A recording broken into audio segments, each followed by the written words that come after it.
Hello, मैं पल्लवी कारोलिया विकास coaching classes से। आज आपका 12th क्लास का बिजनेस स्टडीज का जो पार्ट ए है उसका सेकंड चैप्टर स्टार्ट हो रहा है, जिसका नाम है प्रिंसिपल्स ऑफ द मैनेजमेंट। तो यहाँ पे हम लोग सबसे पहले जो मैनेजमेंट के प्रिंसिपल्स हैं उनका मीनिंग समझ लेते हैं। तो यहाँ मैंने आपके लिए लिख कर दिया है कि management principles are the statements of fundamental truth which act as a guidelines for the taking managers actions and decisions। जो भी आपके मैनेजमेंट प्रिंसिपल्स हैं वो एक मैनेजर को, एक मैनेजमेंट को सिर्फ गाइडलाइंस प्रोवाइड कराते हैं कि वो किस तरह से अपने ऑर्गेनाइजेशन में एक पर्टिकुलर टाइम पर या सिचुएशन में डिसीजंस किस तरह से ले सकते हैं। तो यहाँ पे आपने ध्यान देना है कि ये गाइडलाइंस प्रोवाइड कराते हैं, कोई रिजिड स्टेटमेंट नहीं है कि मैनेजर को एज इट इज फॉलो करना है। तो मैनेजमेंट प्रिंसिपल्स क्या हैं, तो आपको समझ आ गया होगा कि मैनेजमेंट प्रिंसिपल्स जो हैं वो एक गाइडलाइन प्रोवाइड कराते हैं मैनेजर को या फिर मैनेजमेंट के लिए कि उन्होंने पर्टिकुलर सिचुएशन में किस तरह से डिसीजन लेने हैं। अब इसका आपका नेक्स्ट जो टॉपिक है या फिर जो फर्स्ट टॉपिक है आपका, इसमें है आपका nature, features, characteristics of management principles. तो मैनेजमेंट प्रिंसिपल्स की क्या खूबियां हैं, किस तरह की प्रकृति या उसका नेचर है या विशेषताएं हैं, तो इनको हमने समझना है। तो आपका जो फर्स्ट है नेचर है, जो आपका फर्स्ट पॉइंट है वो है यूनिवर्सल एप्लीकेशन। तो मैनेजमेंट जो प्रिंसिपल्स हैं, आपके मैनेजमेंट प्रिंसिपल्स हैं, ये आपके यूनिवर्सली एप्लीकेबल हैं। किसी भी ऑर्गेनाइजेशन में, किसी भी जगह पर, किसी भी टाइम पर आप इनको यूज कर सकते हो, बट ये डिपेंड करता है ऑर्गेनाइजेशन के साइज और नेचर पे। ये नहीं हो सकता कि आपने डिफरेंट साइज, मतलब एक बहुत छोटी ऑर्गेनाइजेशन में आप बहुत बड़े ऑर्गेनाइजेशन की तरह से वर्क करना स्टार्ट कर देते हैं। तो ये डिपेंड करता है कि एक यहाँ पे यूनिवर्सली एप्लीकेबल है, लेकिन उस ऑर्गेनाइजेशन के साइज और नेचर के ऊपर डिपेंड करेगा। सेकंड है आपका जर्नल गाइडलाइंस। अभी जो आपके प्रिंसिपल्स हैं एक जर्नल गाइडलाइन प्रोवाइड कराते हैं कि एक मैनेजमेंट को किस तरह से डिसीजन लेने हैं।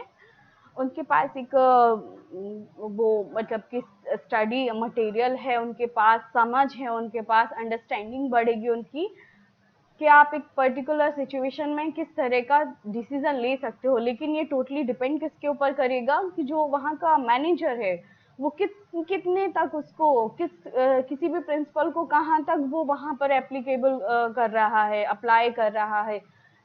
ये जर्नल गाइडलाइन है, ऐसा नहीं है कि आपने उठा के एज इट इज उसको फॉलो करना है, ब्लाइंडली फॉलो नहीं करना है। किसी भी प्रिंसिपल को मैनेजमेंट के आपको ब्लाइंडली फॉलो नहीं करना है। आपने अपनी समझ के ऊपर से अपना जो मैनेजर है उसको समझ करके उस प्रिंसिपल को अप्लाई करना है। थर्ड है आपको evolutionary form by practice and experiments. अभी जो प्रिंसिपल्स हैं मैनेजमेंट के वो रातों रात में बन के तैयार नहीं हो गए, ना ही ये एक स्टोरी बुक है कि किसी का मन आया, किसी पर्टिकुलर पर्सन की थिंकिंग नहीं है, ये किसी एक व्यक्ति विशेष के विचार नहीं है कि उसके मन में आया कि स्टोरी बुक की तरह कि हम ये लिख सकते हैं और उसको हम लोग अप्लाई करना स्टार्ट कर दिए। ऐसा नहीं है, बहुत डीप ऑब्जर्वेशंस, बहुत सारी रिसर्चेस के बाद, बहुत सारे एक्सपेरिमेंट्स के बाद इन जो आपके प्रिंसिपल्स हैं इनको बनाया गया है कि मैनेजमेंट के ये प्रिंसिपल्स हैं, इनको हम लोग फंडामेंटली जो ट्रुथ है इनको हम लोग क्या कर सकते हैं, अप्लाई कर सकते हैं। ये जो है बहुत सारी जो ऑर्गेनाइजेशंस हैं उनमें एक पर्टिकुलर सिचुएशन में ऑब्जर्व किया गया कि इस पर्टिकुलर सिचुएशन में ह्यूमन बिहेवियर क्या होता है या अदर रिसोर्सेज का क्या रिएक्शन होता है। जब ये सारी चीज़ें समझी गई उसके बाद फिर जो लीडर मैनेजमेंट्स हैं, बहुत लीडर्स हैं बहुत बड़े बड़े ऑर्गेनाइजेशन के, उनके जो थॉट्स, उनके जो विचार हैं उनको समझा गया, उन सब से मिला के जो कंक्लूजन निकला है वो आपके प्रिंसिपल्स बन गए हैं मैनेजमेंट के।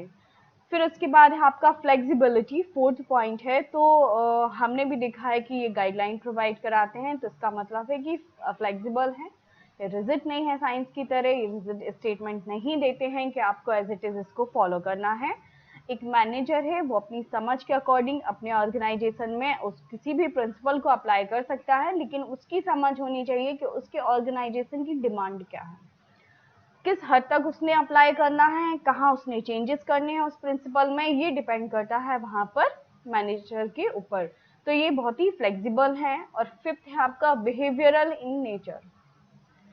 जो मैनेजमेंट प्रिंसिपल्स हैं वो गाइडलाइन प्रोवाइड करते हैं एडमिनिस्ट्रेशन के लिए, मैनेजमेंट के लिए, सबऑर्डिनेट्स एम्प्लॉयज़ के लिए, कि किस तरह से माहौल वो क्रिएट कर सकते हैं अपने ऑर्गेनाइजेशन में एक बहुत अच्छा माहौल।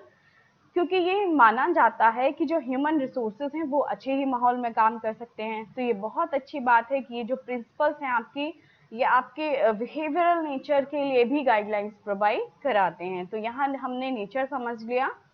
अब इसका जो नेक्स्ट टॉपिक है वो है आपका significance and importance of the management principles. अभी हमने मैनेजमेंट प्रिंसिपल्स का मतलब समझा, फिर हमने समझा वो किस नेचर का, एक्चुअल में उनकी प्रकृति क्या होती है। अब हम समझने वाले हैं कि इनकी इम्पोर्टेंस क्या है, क्यों हम इनको अप्लाई कर रहे हैं, क्यों हम इनको पढ़ रहे हैं, या क्यों एप्लीकेबल हैं ये यूनिवर्सली।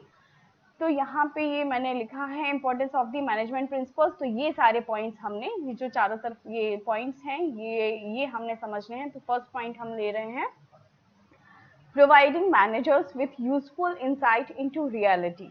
मतलब कि जो मैनेजर्स हैं उनको आपने बहुत ही ज़्यादा सिस्टमेटिक वे में नॉलेज प्रोवाइड करा रहे हैं, जिससे क्या होगा ना, उनकी जो नॉलेज है, जो एबिलिटी है, जो अंडरस्टैंडिंग है, उसमें बहुत ज़्यादा इम्प्रूवमेंट आएगा। जब उनको पता होगा कि इस सिचुएशन में इस तरह से बिहेव करना है, तो वो उसमें चेंजेस कर सकते हैं, या अपनी समझ को वो बढ़ा सकते हैं उनकी, या फिर पहले से उनकी समझ डेवलप हो सकती है कि नहीं, हमने यहाँ पे इस तरह के प्रिंसिपल को अप्लाई करने से इस तरह का जो आपका रिजल्ट है वो निकलता है। तो ये जो मैनेजमेंट प्रिंसिपल्स हैं वो क्या करते हैं, एक मैनेजर में इम्प्रूव करते हैं उसकी नॉलेज को, उसकी एबिलिटी को और उसकी अंडरस्टैंडिंग को। सेकेंड है आपका ऑप्टिमम यूटिलाइजेशन ऑफ रिसोर्सेज। अभी हमने लास्ट में ही पढ़ा था कि किसी भी ऑर्गेनाइजेशन के लिए उसके जो भी रिसोर्सेज हैं उनका मैक्सिमम यूटिलाइजेशन बहुत ही ज़्यादा ज़रूरी है, तभी आप अपने एम को बहुत अच्छे से अचीव कर सकते हैं और ग्रोथ कर सकते हैं। तो किसी भी ऑर्गेनाइजेशन में दो तरह के रिसोर्सेज होते हैं, पहला आपका होता है ह्यूमन रिसोर्सेज और सेकंड है आपके अदर रिसोर्सेज या मटेरियलिस्टिक रिसोर्सेज। तो यहाँ पे आपको एक गाइडलाइन मिलती है प्रिंसिपल्स के थ्रू कि आप एक सिस्टमेटिक एक्टिविटी किस तरह से कर सकते हो, एक प्लान्ड एक्टिविटी सिस्टमेटिक वे में आप किस तरह से काम कर सकते हो। तो ये आपको प्रिंसिपल से नॉलेज मिलती है।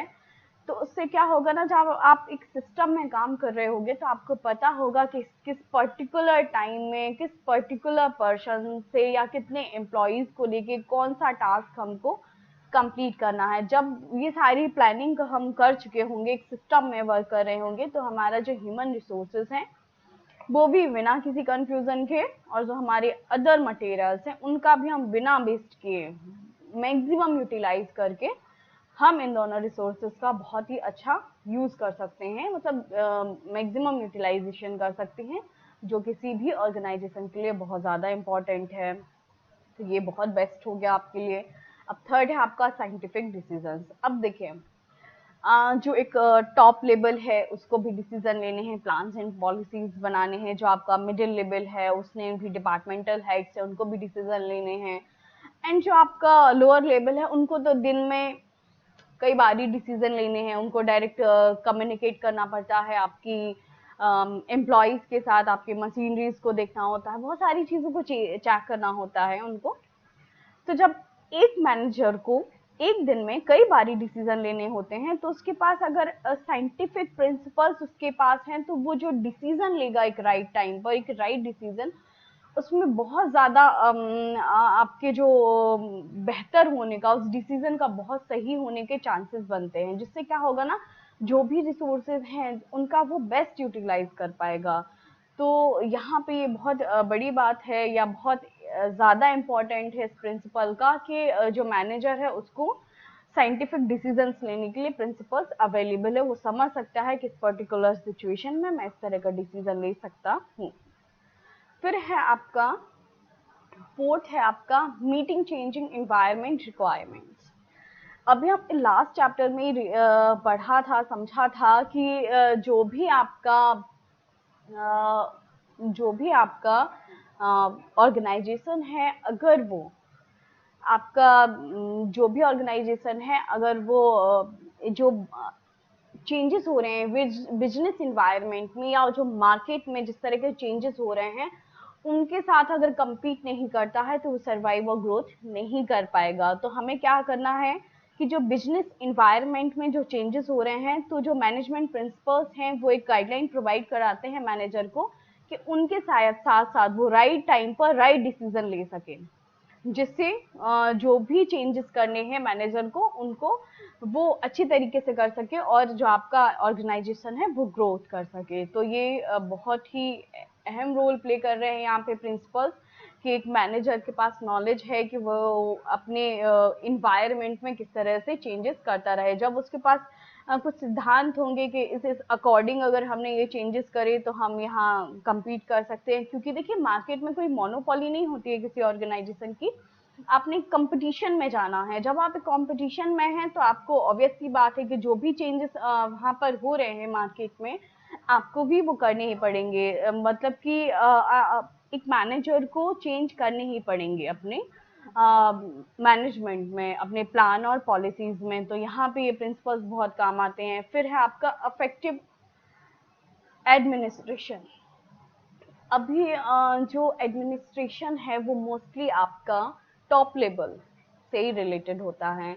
तो टॉप लेवल के पास भी एक प्रिंसिपल्स होते हैं कि वो अपने प्लान और पॉलिसीज को किस तरह से बनाएं कि जो भी उसका पॉलिसीज हैं उसको बहुत अच्छी तरीके से एग्जीक्यूट करा पाए जो मिडिल और लोअर लेवल है। तो इसमें एडमिनिस्ट्रेशन के लिए भी प्रिंसिपल्स हैं जिससे वो बहुत बेहतरीन तरीके से काम कर सकते हैं। फिर है आपका फुलफिलिंग सोशल रिस्पॉन्सिबिलिटीज।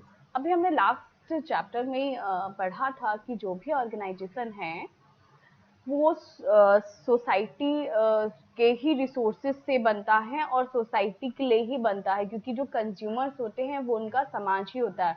तो जब आप समाज के किसी भी समाज के ही संसाधनों से या रिसोर्सेज से समाज के लिए ही काम कर रहे हो, तो ऑब्वियस सी बात है कि आपकी समाज के प्रति कोई जिम्मेदारी बनती ही बनती है। तो आपका जो मैनेजमेंट है वो ना कि सिर्फ आपके जो प्रिंसिपल्स हैं मैनेजमेंट के, वो सिर्फ ये मतलब गाइडलाइंस नहीं देते किसी भी मैनेजमेंट को कि ऑर्गेनाइजेशन के लिए उसकी क्या रिस्पॉन्सिबिलिटीज है, उसके साथ साथ वो सोशल रिस्पॉन्सिबिलिटीज के लिए भी गाइड करते हैं एक मैनेजर को। तो यहाँ पर ये बहुत ज़्यादा इम्पोर्टेंट हो जाता है कि एक मैनेजर को उसकी सोशल रिस्पॉन्सिबिलिटीज पता है। और फिर ये लास्ट है आपका management training, education and researches. अभी जो मैनेजमेंट प्रिंसिपल्स हैं वो सारे साइंटिफिक जजमेंट और लॉजिकल थिंकिंग के ऊपर बनते हैं। ऐसा नहीं है कि कुछ भी सोच लिया, आपने एक लॉजिक होना चाहिए। तो जब हम इन प्रिंसिपल्स पे वर्क कर रहे होते हैं या उनके अकॉर्डिंग वर्क कर रहे होते हैं तो वहाँ पे हमारा भी कुछ लॉजिक लग सकता है। हम भी सोच सकते हैं कि इसको यहाँ नहीं, यहाँ से थोड़ा चेंज किया जा सकता है। तो ये जो प्रिंसिपल्स हैं एक बेस आपके लिए तैयार कर रहे हैं कि आप और ज़्यादा इनके ऊपर रिसर्च कर सको और अपनी नॉलेज को बढ़ा सको। तो प्रिंसिपल क्या है ना, मैनेजमेंट के लिए एक रिसर्च के लिए एक बेस को तैयार करके दे रहे हैं। अभी इससे क्या होता है ना, लोगों की क्रिएटिविटी, उनकी जो नॉलेज है उनमें बढ़ते हैं, न्यू आइडियाज आते हैं जब वो अपना लॉजिक लगाते हैं और इन प्रिंसिपल्स के ऊपर बहुत ज़्यादा वर्क करते हैं। तो ये यहाँ पे आपके लिए एक सिस्टमेटिक बॉडी ऑफ नॉलेज तैयार करके दे रहे हैं। अभी जितने भी आपके बीबीए, एमबीए वगैरह हैं, तो वहाँ पे जो एप्टीट्यूड टेस्ट वगैरह होते हैं वो मैनेजमेंट प्रिंसिपल्स के ऊपर ही आधारित होते हैं। वो जो भी एप्टीट्यूड टेस्ट लेते हैं वो इन्हीं प्रिंसिपल्स को देखकर लेते हैं। तो ये सारी जो इम्पोर्टेंस है हमारी वो हमने समझ लिया। आई होप समझ आ गया होगा आप लोगों को। तो यहाँ के बाद जो आपका एक नेक्स्ट टॉपिक है वो है फ्यूल्स के मैनेजमेंट प्रिंसिपल्स, फ्यूल्स के प्रिंसिपल्स ऑफ मैनेजमेंट। ये 14 प्रिंसिपल्स हैं जो कि मैं आपके नेक्स्ट वीडियो में कवर करूँगी। बहुत ही इम्पोर्टेंट टॉपिक है, तो उसको देखेगा। और थैंक यू ये देखने के लिए।